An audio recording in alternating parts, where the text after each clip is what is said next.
Beginning around 2.5 million years ago, our ancient ancestors discovered the power of a sharp edge. By fracturing rocks in a particular way, they created humankind's first stone tools, simple flakes and choppers, used to cut meat, shape wood, and dig for food and water. From that time until about 5,000 years ago, stone, bone, wood, and shell tools were the constant companions of all of our ancestors. These were the tools that shaped our world for more than 95% of our common human history.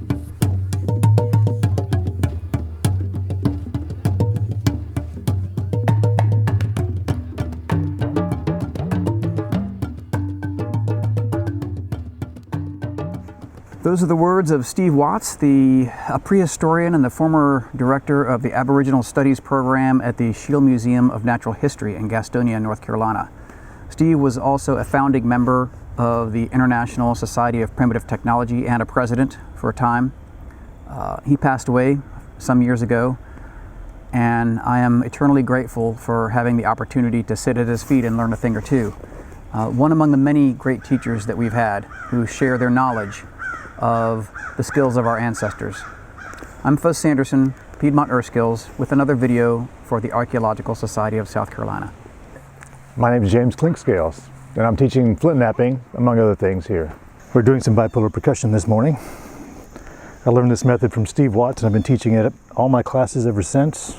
So you want to find a siliceous material, like this river rock, and the idea is to have two poles where the bipolar comes from, striking it at the same time, from above and below, two poles.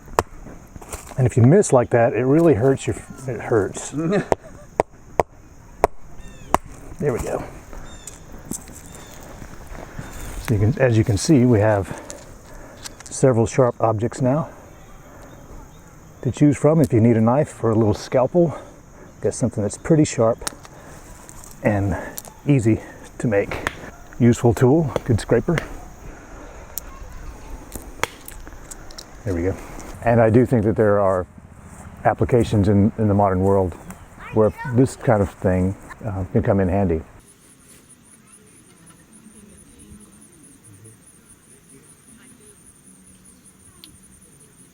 Are there any uses for squirrel organs?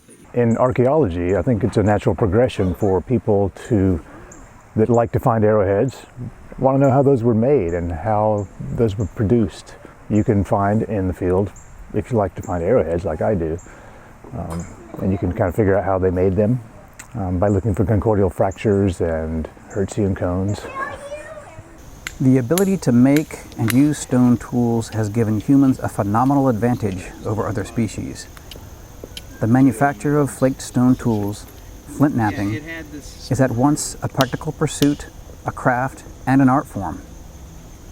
For many of us, the very idea of a stone tool is embodied in the appreciation of well-crafted, bifacially flaked projectile point, or an arrowhead.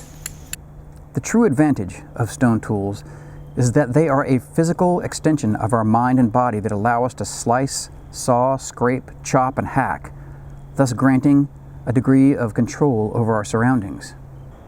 Those are the words of prehistorian archaeologist and primitive technologist Scott Jones, another Earthskills teacher who's been sharing his knowledge, also a former president of the International Society of Primitive Technology. Scott continues to share his knowledge through his books.